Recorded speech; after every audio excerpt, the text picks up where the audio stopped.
नमस्कार दोस्तों, स्वागत है आपका आज के 3 जुलाई 2025 के करंट अफेयर्स पर। तो सबसे पहला जो करंट अफेयर्स है वो विश्व स्वास्थ्य संगठन के एक रिपोर्ट के आधार पर है, जिसमें अकेलेपन को लेकर उनका रिपोर्ट है। तो आप ऐसे कोट कर सकते हैं मेंस में कि विश्व स्वास्थ्य संगठन के कमीशन ऑन सोशल कनेक्शन के द्वारा जारी की गई रिपोर्ट के अनुसार, है ना। तो उस पे जो इम्पोर्टेंट मुझे लगा, जैसे ये एक दो डेफिनेशन है कि सामाजिक जुड़ाव, सामाजिक विलगाव, अकेलापन, सामाजिक अलगाव, ये सब क्या है। तो ये सब तो हमें पता ही है। अकेलापन तब महसूस होता है जब व्यक्ति अपेक्षित या वास्तविक जुड़ाव की स्थिति में अंतर होता है, यही सब है।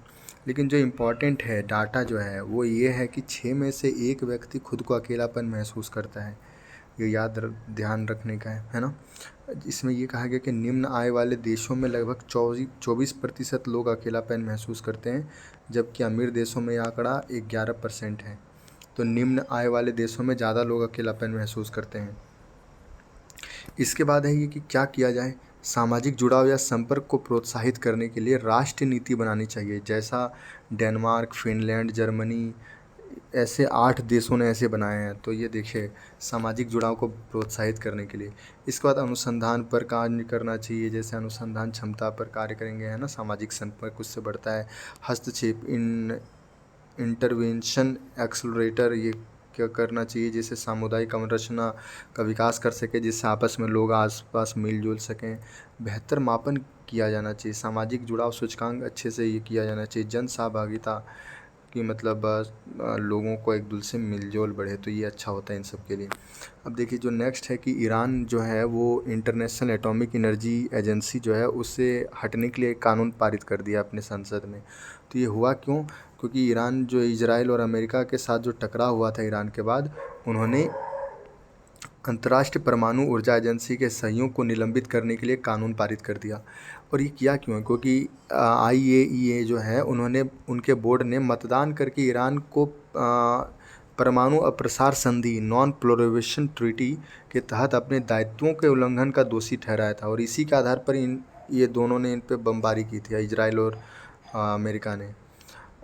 इसके बाद देखिए इंटरनेशनल एटॉमिक एनर्जी एजेंसी जो है वह NPT के तहत एक विशेष भूमिका इनको सौंपी गई है। तो ये क्या करती क्या है? परमाणु केंद्रों की अंतर्राष्ट्रीय निरीक्षण संस्था है। तो ये करती है कि NPT पक्षकार देशों की परमाणु अप्रसार संबंधी प्रतिबद्धता की पुष्टि हेतु ये निरीक्षण व्यवस्था सुनिश्चित करती है, और शांतिपूर्ण उद्देश्यों के परमाणु ऊर्जा का उपयोग के विकास को लेकर ये अपने कार्य को करती है संचालित। अब देखिए जो नेक्स्ट है कि इससे होगा क्या, मतलब वो इम्पोर्टेंट है। तो इससे देखिए अंतर्राष्ट्रीय संस्थाओं के अधिकार अब कम हो रहे हैं, जैसे अमेरिका का ही जैसे है पेरिस जलवायु समझौते से बाहर हो जाना, WHO से बाहर हो जाना अमेरिका का, अभी इसका हो गया ईरान जो बाहर हो गए इंटरनेशनल एटॉमिक एनर्जी एजेंसी से। तो ऐसे ही है कि अंतर्राष्ट्रीय संस्थाओं के अधिकार कमज़ोर होंगे, विश्वसनीयता पर भी संकट होगा ना इनका। ऐसा लगेगा कि इन संस्थाओं पर विकसित देशों का ज़्यादा प्रभुत्व है, और विकासशील और अल्प विकसित देशों पर एक प्रकार से अपने जो डिसीजन है उनको थोपा जा रहा है। तो ऐसे विश्वसनीयता पर भी संकट होगा इन संस्थाओं पर। अप्रभावी होना, ये संस्थाएं ढंग से काम ही नहीं कर पाएंगी क्योंकि इसमें मेंबर नहीं बचेंगे, इनका विश्वास कम हो जाएगा।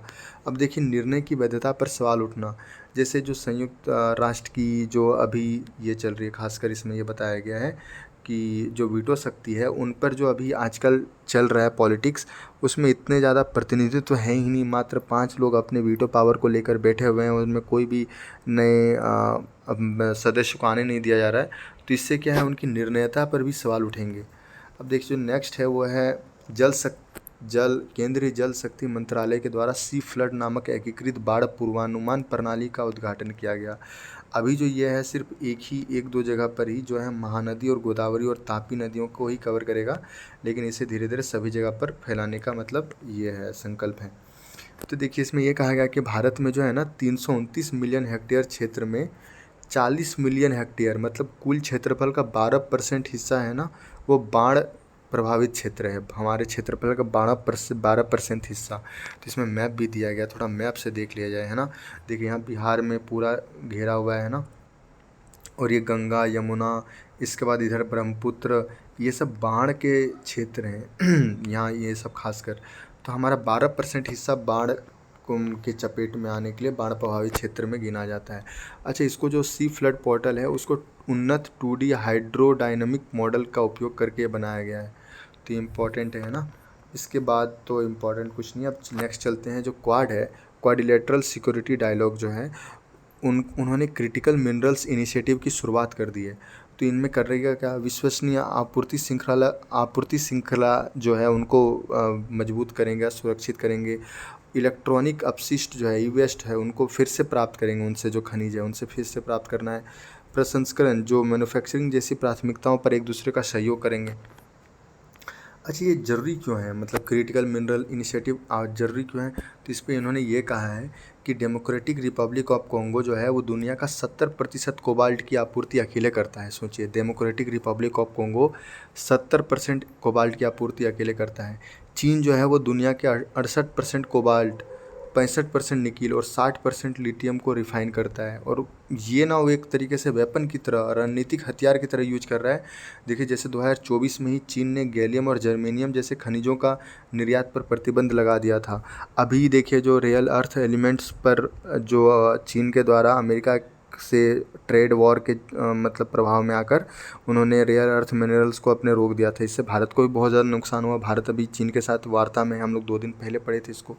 तो एक तरीके से ये रणनीतिक हथियार का उपयोग कर रहे हैं चीन इन सभी मिनरल्स को लेकर। तो इनको लेकर संगठन जरूरी है और इन पर काम किया जाना बहुत आवश्यक है। तो देखिए, भारत के द्वारा क्या ये लिया गया, तो खान और खनिज विकास और विनियमन अधिनियम संशोधन 2023 में है ना। राष्ट्रीय महत्वपूर्ण खनिज मिशन है, राष्ट्रीय खनिज नीति है।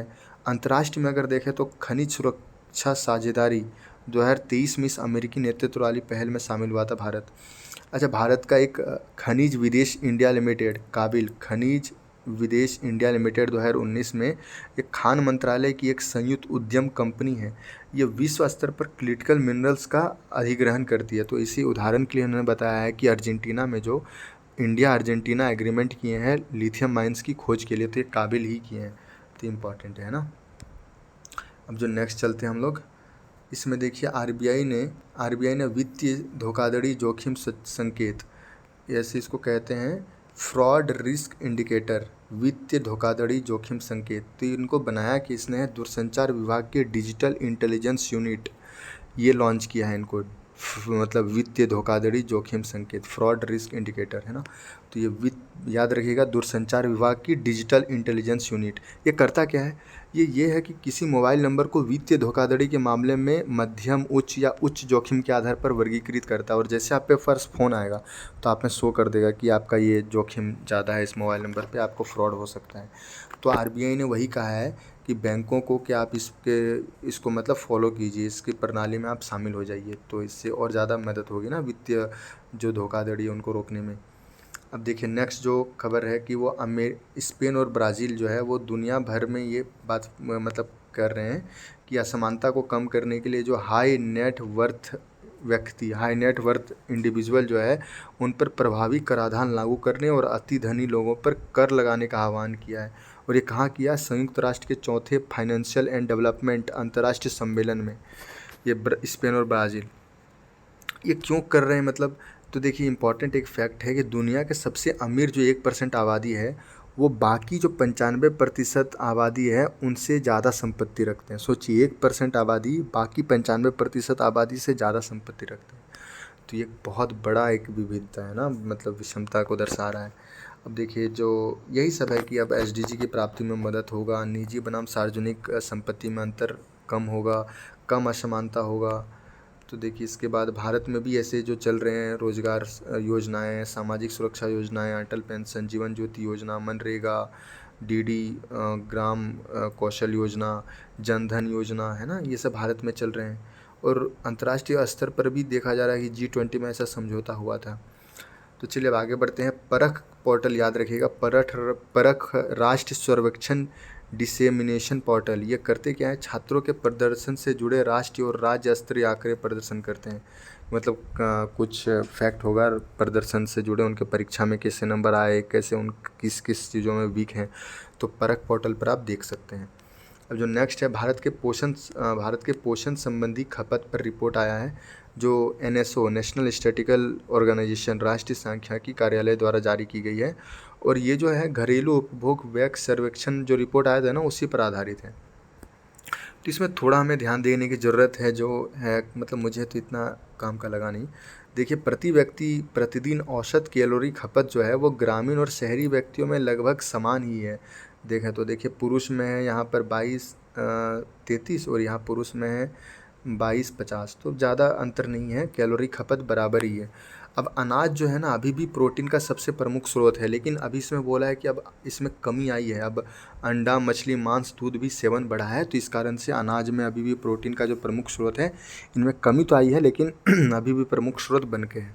अब देखिए, जो नेक्स्ट ये है, इसमें यही बात करते हैं कि जो गरीब हैं गरीब 5% और सबसे अमीर 5% है, उनमें जो कैलोरी खपत का अंतर है वो 2023-24 में काफ़ी हद तक कम हुआ है, तो ये बहुत अच्छी बात है।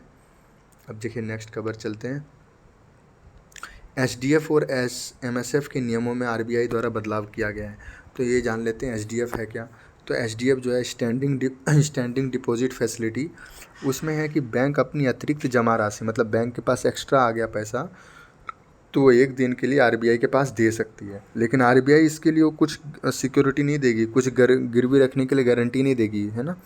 RBI को दे सकती है SDF के जरिए, मतलब स्टैंडिंग डिपॉजिट फैसिलिटी। अब देखिए, MSF मार्जिनल स्टैंडिंग फैसिलिटी, इसमें यह है जो बैंकों के पास जो नकदी की कमी हो जाती है, मान लीजिए बैंक के पास लोन लेने वाले ज़्यादा लोग आ गए, अब बैंक के पास उतना पैसा है नहीं, तो वो RBI से पैसा उधार लेते हैं ना, तो इसी को बोलते हैं, MSF के जरिए लेती है, लेकिन वो कम समय के लिए आपातकालीन सुविधा है, ये हर टाइम नहीं कर सकते आप, तो आपातकालीन सुविधा है MSF। लेकिन इसमें ना बैंकों को गवर्नमेंट सिक्योरिटी गिरवी रखनी पड़ती है RBI के पास, तो ये इम्पोर्टेंट है।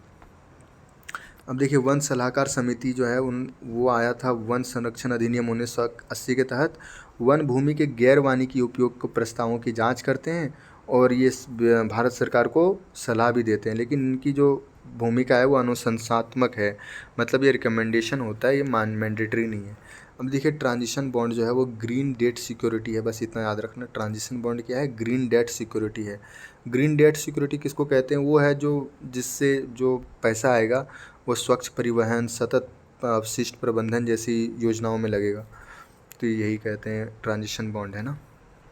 ट्रांजिशन नाम से ही चल रहा है कि ट्रांजिशन हो रहा है, मतलब हम लोग एक नई चीज़ की ओर शिफ्ट हो रहे हैं, तो बस वही है, ग्रीन चीज़ों पे तो शिफ्ट हो रहे हैं। अब देखिए, ऑपरेशन मैड मैक्स क्या है? NCB द्वारा दवाओं के अवैध व्यापार पर रोक लगाने के लिए। अब नेक्स्ट है green climate fund. Green climate fund जो है सबसे बड़ा जलवायु कोष है, पूरे विश्व का सबसे बड़ा जलवायु कोष, और ये 2010 में कानकुन में आयोजित जो जलवायु परिवर्तन पर संयुक्त राष्ट्र फ्रेमवर्क कन्वेंशन है, United nation framework convention on climate change, 2010 में कानकुन में हुआ था, वो COP16 में इसको स्थापित किया गया था। अब देखिए, नेक्स्ट जो चलते हैं, माले महादेश्वर, ये क्या है? ये इसमें है कि 5 बाघ मृत पाए गए, लेकिन हमें ये जानना है कि माले महादेश्वर हिल्स वन्यजीव अभयारण्य जो है वो दक्षिण पूर्वी कर्नाटक में है, शुष्क पर्णपाती वन है यहाँ पर, और सोलिंगा और लिंगायत समुदाय यहाँ के निवासी हैं। तो बस ये 3 फैक्ट याद रखिएगा, इसी में से क्वेश्चन आ सकता है, नहीं तो नहीं पूछेगा। अब देखिए, नेक्स्ट और सबसे लास्ट जो खबर है वो घाना है। तो घाना के बार थोड़ा मैप में देख लें, यह देखिए अफ्रीका है और यहाँ पे अटलांटिक ओशन में घाना किससे है? आइवरी कोस्ट, बुर्किना फासो और Togo, Burkina Faso, Ivory coast, तो ये तीनों से घिरा हुआ है, Togo, Burkina Faso, Ivory coast. तो ये देखिए, थोड़ा सा इस पर देख लिया जाए कि ये जो इसमें है इसकी राजधानी है अक्रा, और भारत के प्रधानमंत्री को इन्होंने order of the star of घाना से सम्मानित किया है, अपने सर्वोच्च नागरिक सम्मान से। तो 1957 से स्वतंत्रता से पहले इन्हें गोल्ड कोस्ट कहा जाता था। क्यों? क्योंकि ये स्वर्ण के सबसे बड़े उत्पादक में से एक थे। अभी तो फिलहाल ये कोको के दुनिया के दूसरे सबसे बड़े उत्पादकों में से एक हैं। तो पहला कौन है भाई? पहला इसी के बगल में है ये कोट डी आइवरी, ये जो है ना ये सबसे बड़ा कोको उत्पादक है और ये सेकंड है। तो देखिए, इंपॉर्टेंट हो गया। अब इसमें रिवर जो बहती है वो रिवर वोल्टा रिवर और ब्लैक वोल्टा। इसके बाद इसमें झील भी जो है वो भी वोल्टा है। तो देखिए, लेक वोल्टा सतह क्षेत्र के हिसाब से दुनिया की सबसे बड़ी कृत्रिम झील है।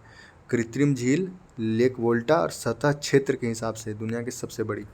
बस इतना ही जानना था आज की करंट अफेयर्स। आज की करंट अफेयर्स अब ख़त्म होती है। आपसे मिलते हैं कल, तब तक अपना ध्यान रखिएगा। नमस्कार।